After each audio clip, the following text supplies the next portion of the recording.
Tantor Audio, a division of Recorded Books, presents The Incarnator by Roman Prokofiev, translated by Irene Woodhead and Neil P. Woodhead, narrated by Phil Thron. Activation number 30765. A powerful source of azure radiation detected. Absorption initiated. 1 of 1000. Activation number 30765. Incarnation impossible. The host is infected. Regeneration impossible. The energy source is irreparably damaged. Search for a new host initiated. Light. That was the first thing I saw. A dull light seeping out of a crack which ran all across the wall, top to bottom. Where was I? The room was weird. It resembled the inside of a giant egg, its black vaulted ceiling webbed with a complex pale blue pattern. Several tall objects sank deep into the floor below, giving the impression they were alive and rooted to the ground. They were veined with the same pale blue pattern which crept around their bases like shoots of ivy. As soon as I focused on one of the objects, a frame appeared in my field of vision, highlighting it. It was followed by a translucent message box.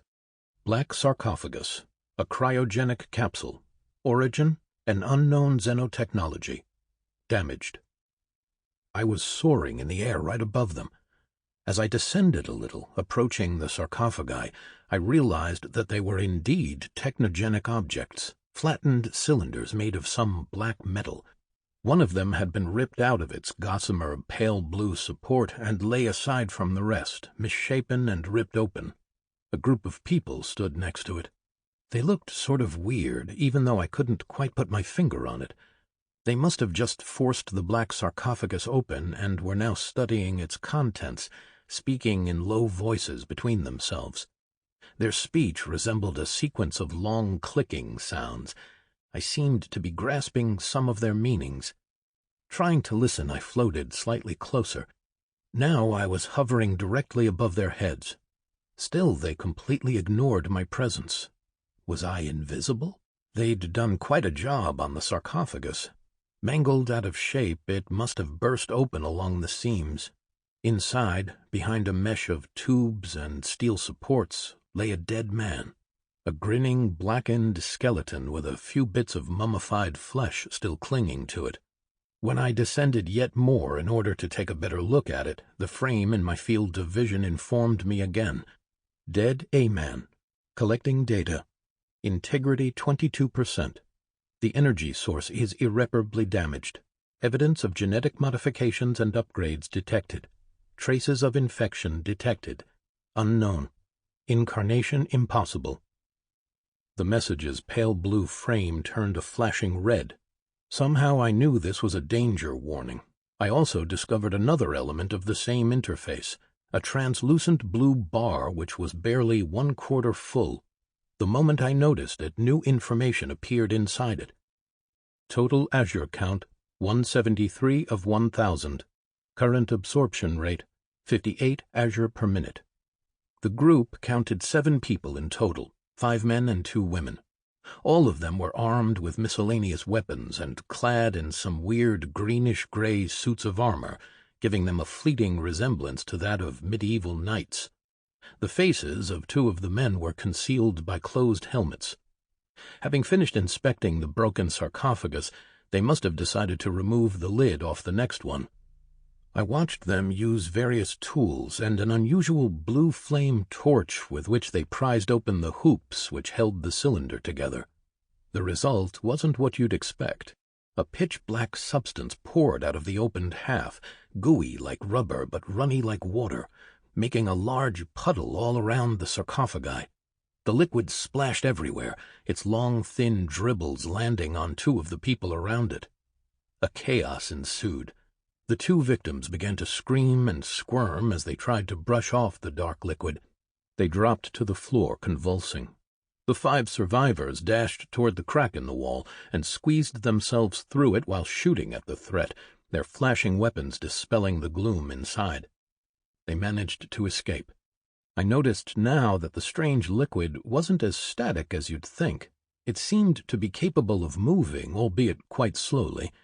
Its black mass rippled, approaching the two bodies still squirming on the ground. A young woman with a long dark ponytail and a burly man with a badly scarred face. It began enveloping them, forming an opaque film over their bodies, until their screaming and groaning was reduced to unnatural bubbling sounds. I descended even more, hovering over them. Soon their faces and bodies reappeared, pale and bloodless. Their skin seemed to have absorbed all of the black liquid. There was not a trace of it left now on the floor. The message box informed me again. Dead human being. Collecting data. Integrity 99%. No energy source found. Warning. Contamination in progress. Incarnation impossible. A vague feeling of danger stopped me from studying them any further. I soared up just in time because the two infected creatures opened their eyes in sync. I managed to notice yet another peculiarity. Their eyes had no pupils or irises, completely flooded with blackness. They could see me. Their heads turned, their eyes focused unmistakably on me. The feeling of dread intensified, tolling through my head like an alarm bell. I hurried to gain altitude, rising all the way to the vaulted ceiling. More shouting came from the outside. I glimpsed the outlines of the remaining group members through the crack in the wall. Then the room was doused in jets of blue and orange flames.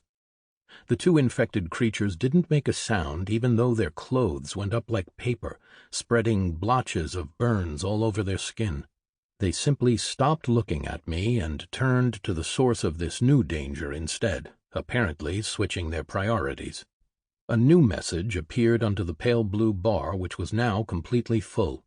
Total azure count, 1,000 of 1,000. Critical quantity. Absorption aborted. The torrent of flames pouring through the crack in the wall had stopped, replaced by the sounds of shooting and explosions. Judging by all the shouting, there was a new combat raging outside.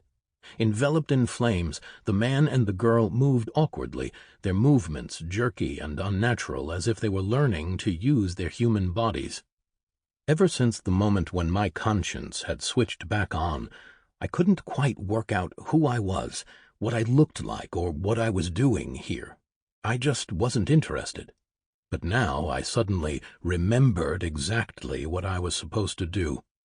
As long as I was inside, I was in danger. I had to get out, find a suitable host, and bring it back to life.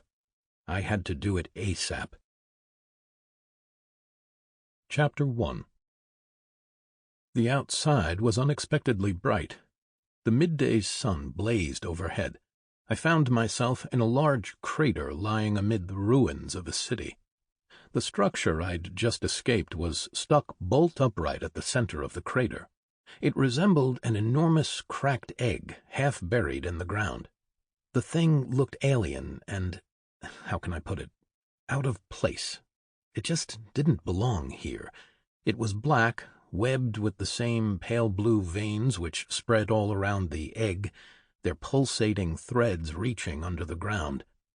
A great many fragments of broken rocks, both large and small, floated in midair, surrounded with the dull pale blue glow. The crumbling spires of skyscrapers overgrown with greenery peeked from behind the crater's edge.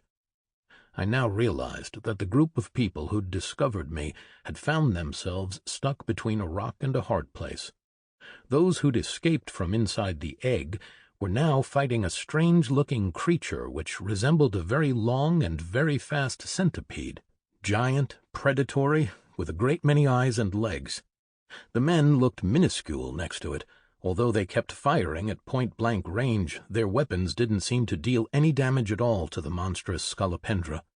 Its jointed body was safely protected by the grayish-blue layer of chitinous armor, allowing it to attack and dodge at incredible speed, curling and uncurling its lithe body. Its spiky black feet allowed it to slide effortlessly around its attackers. It grabbed one of them at full tilt with its sharp mandibles, completely ignoring the glitter of steel in the man's hands, then snapped him in two, sending the still screaming man down into its belly.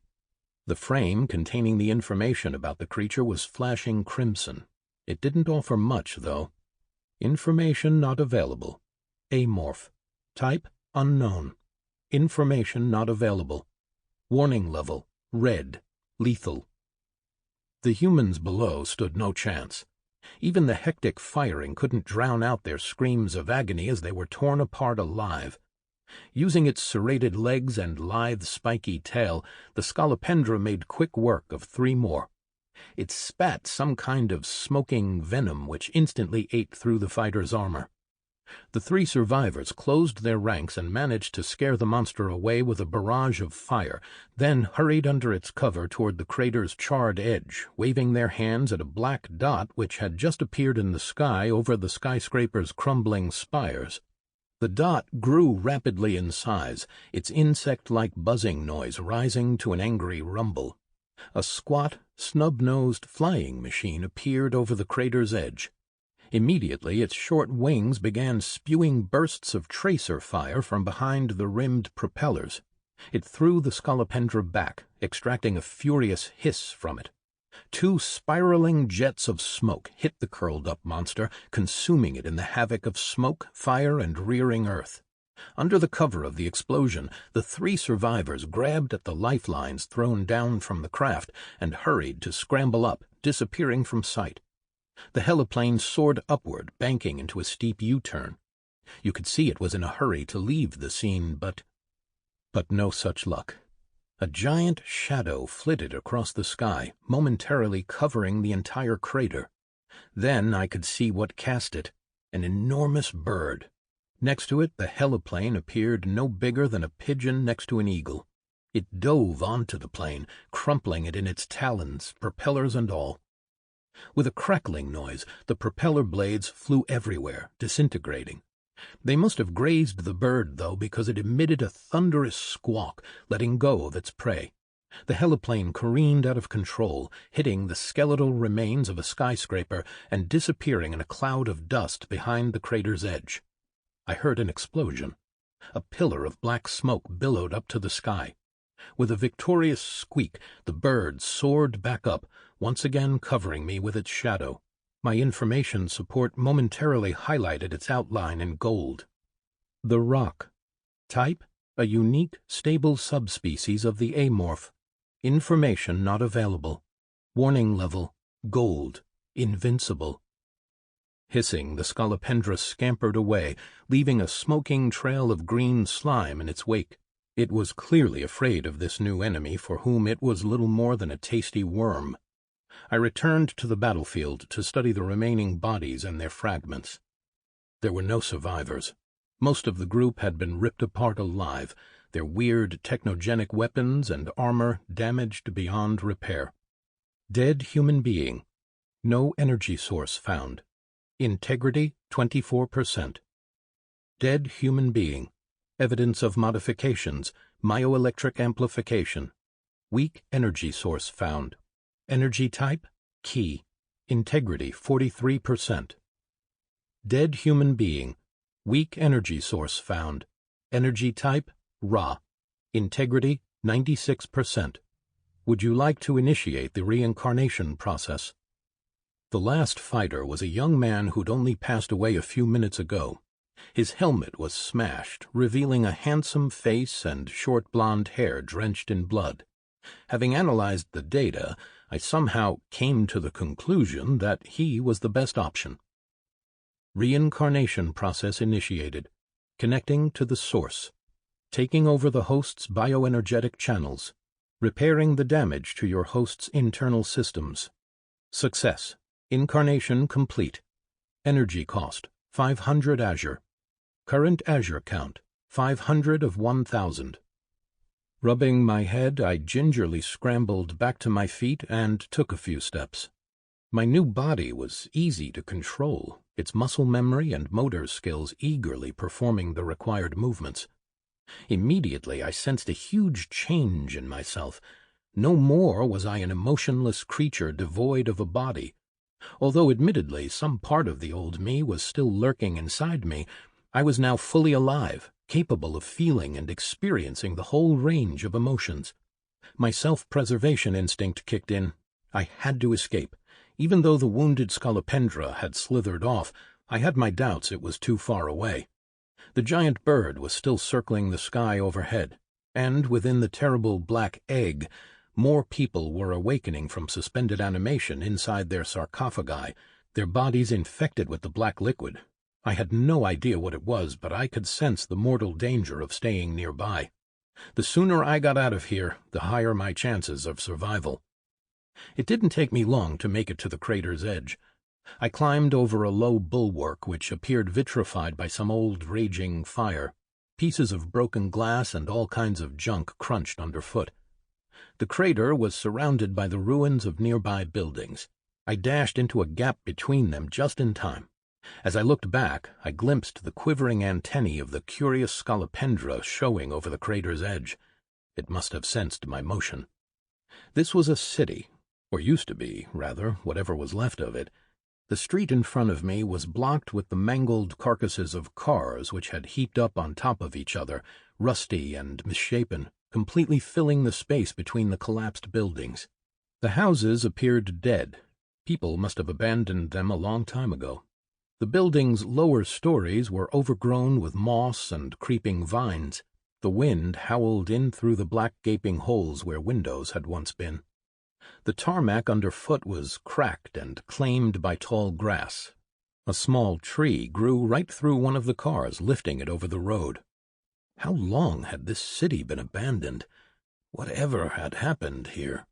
I had no idea where I was or what the hell was going on. As I walked, I struggled to remember who I was.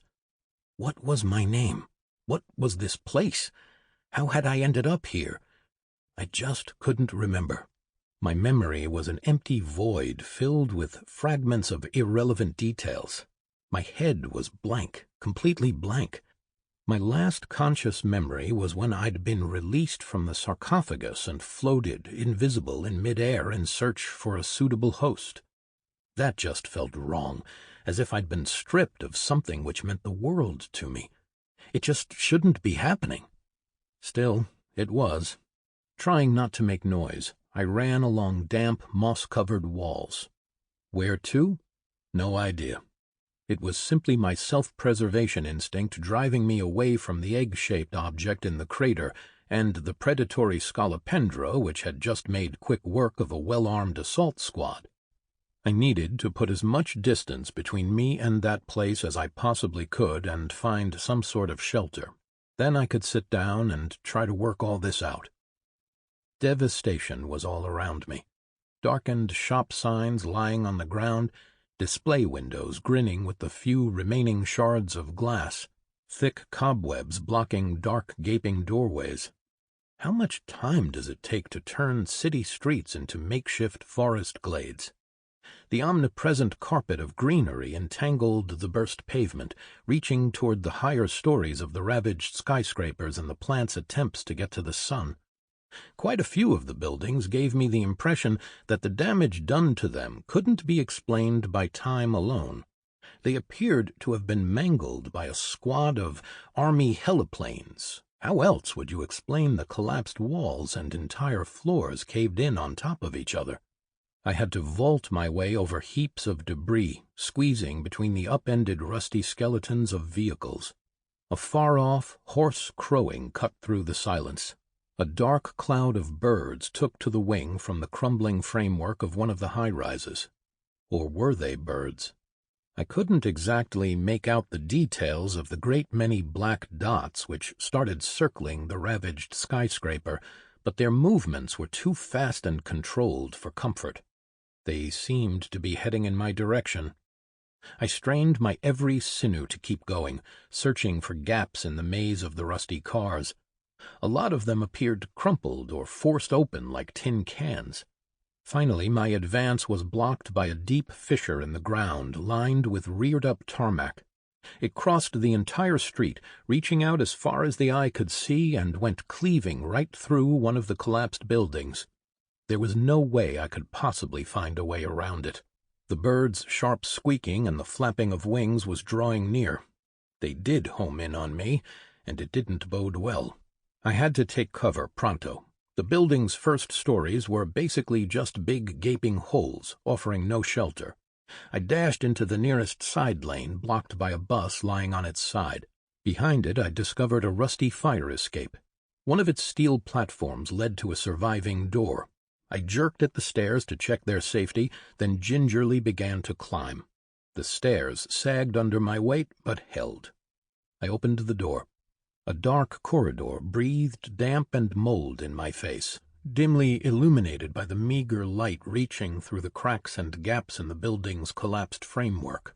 The walls were peeling, junk crunched underfoot. I purposefully avoided turning into the first few corridors that crossed my way. I caught a glimpse of a gaping elevator shaft to my left, then found myself in an abandoned human dwelling. The door must have been ripped out of its mangled frame a very long time ago. In the surrounding gloom, I made my way through pools of stagnant black water. The room was littered with heaps of crumbled plaster and unidentified rotten garbage. The walls were covered in mold and blue moss. Clumps of tall, translucent mushrooms quivered in the room's corners. The birds' deafening clamor ripped through my eardrums like the screeching of as many circular saws. Their black winged outlines flashed past the gaping windows. I glimpsed them just in time to drop to the floor. It might have been my imagination, but the birds appeared to be the size of a large dog. Some pigeons they had here. The birds must have flown very close. I could see their shadows flitting across the floor. I could hear the loud flapping of their wings. By now, I had little doubt their interest in me was purely gastronomical. Could they get inside the building? I just hoped that their large wingspan could prevent them from entering through the empty window frames. Well, I shouldn't have. One of the birds squeezed itself through the window and began darting around the room, screaming and rustling its wings. Its grayish-blue, spindle-shaped body flashed past me, hitting the opposite wall, then immediately swung round toward me. The bird was up to my waist, its long beak and 3-digit feet with impressive talons looking rather intimidating. Young Pitar. Amorph. Type, gregarious. Warning level, green. Insignificant. This was insignificant? For a moment, we just stared back at each other. Then the Pitar, or whatever his name was, went for me like a ton of bricks. I barely managed to dodge to one side. His hard feathers grazed my face. His talons screeched against the walls, leaving deep furrows in their wake. Luckily, the bird's size was working against him now, as his wingspan didn't let him turn round. He rammed the wall again and began to thrash about, realizing he was trapped. Until now, I hadn't even realized I had weapons on me. 2 of them, a knife in a hip sheath, and a handgun which used to belong to my body's previous host and which he'd still clutched in his hands when I'd taken over. As I'd left the egg, I'd mechanically holstered it in what looked like a very ergonomic right-hand rigid case. My new body's well-honed motor skills and reflexes all functioned on a knee-jerk level, which was excellent news. My fingers closed over the gun's ribbed handle. It felt as natural and familiar as shaking an old friend's hand. My thumb checked the safety catch while my index finger felt for the trigger. The gun's balancing was unusual, so I had to prop it with my left hand, supporting its massive, thick barrel. The shot had no recoil and was almost soundless. It threw the Pitar into a corner, raising clouds of feathers. Squeaking his protest, the monster tried to scramble toward me, his talons screeching against the floor. I loosed off another round, then a third one, but the bird had no intention of stopping, desperate to get to me even though he was leaving a wide crimson trail in his wake. It had taken me a good 10 rounds to silence the die-hard avian. Finally, he produced one last heart-rending screech and stopped moving. Dead as a dodo. A pool of dark blood spread all around his body. Some bird that was. His long beak was open, revealing some truly impressive teeth. His knobbly 3-digit feet were protected by gray scales. As I inspected him, I came to the conclusion that this so-called Pitar looked more like a pterodactyl than a regular bird. His feathers were as long as my forearm, so sharp you could actually scratch yourself on their edges, their stems hard and strong. If you sharpened one of those, you could probably use it as a dart. The Petar's brethren were making a terrible racket outside, dashing to and fro somewhere very close. Then a thunderous cry drowned out their squawking like a lion's growl drowns out the jackal's yapping. A sound like that could only come out of a truly gigantic throat. I scrambled to the safety of a nearby partition wall and half sat, pressing my back to the cold, slimy wall. The thunderous cry resounded again, closer this time. The floor jolted as if some giant had just brushed against the building in passing. Small debris showered past the window from above. Another jolt, and a new scream was followed by the flapping of gigantic wings. The sounds and the vibration seemed to come from above as if some gigantic creature had just landed onto the building. This just had to be the rock which had smashed the heliplane like a child smashes a plastic toy. Against a monster like that, I had zero chances whatsoever. I couldn't even conceive of anything powerful enough to hurt a behemoth like that. No wonder even the scolopendra had made itself scarce once this boy had arrived at the scene. I had only one option, to lie low and wait. There was no way it could get inside unless he took the building apart brick by laborious brick. Still, I had a funny feeling he wouldn't even bother with petty prey like myself. Let's wait then. I looked at the dead bird lying a mere couple of feet away from me. Once again I received an augmented reality message in a blue frame. Dead Petar. Information not available. I squinted, focusing on the flashing triangular icons with question marks. Immediately a new prompt popped up. Don't forget to collect all the azure and genetic material amassed by the amorph. To start the absorption process, touch the creature's body. Ah, so that's how it worked then. Mental commands, fair enough. Another snippet of old memory resurfaced. I must have known how to use this kind of interface in the past.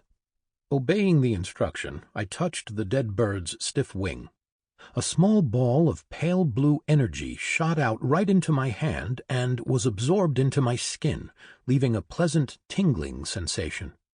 A new icon appeared over the dead bird's body. You've absorbed 210 azure. Total azure count, 1,000 of 1,000. Critical quantity. Absorption aborted. Would you like to use your critical energy reserve in order to create a neurosphere? A ghostly green spark shaped as a figure of 8 appeared in the blue sphere's wake. It pricked my hand as it entered it. What the hell? You've received a Petar genome. Another hoarse croak came from above. Was it my imagination, or did I detect disappointment in its sound? The building shuddered again. I heard the flapping of wings. Judging by a sudden gust of wind which raised a cloud of tiny stone fragments from the windowsills, the rock was one hell of a monster. His smaller brethren had already made themselves scarce, scared away by the arrival of a bigger predator. I spent several minutes listening intently, but it looked like the coast was clear. The rock had left. I couldn't hear any new sounds. I could finally take a breather and try to figure out what the hell was going on here. First things first. This wasn't my body. The mysterious Incarnation protocol had had my identity transferred to the body of this young man who'd just been killed while fighting the mysterious amorph. Only, was it a transfer? Or a resurrection, really? I could feel my own pulse. My heart was beating, my body temperature seemed to be within the normal range for a human being. Secondly, I'd emerged from one of the black sarcophagi, an extraterrestrial cryogenic capsule which must have fallen from the sky, or from outer space, rather. Otherwise, what else could have formed a crater of that size around it? Presumably, my own physical body still lay there, most likely infected by the unidentified black liquid. What was it, by the way? And how had the old me ended up there?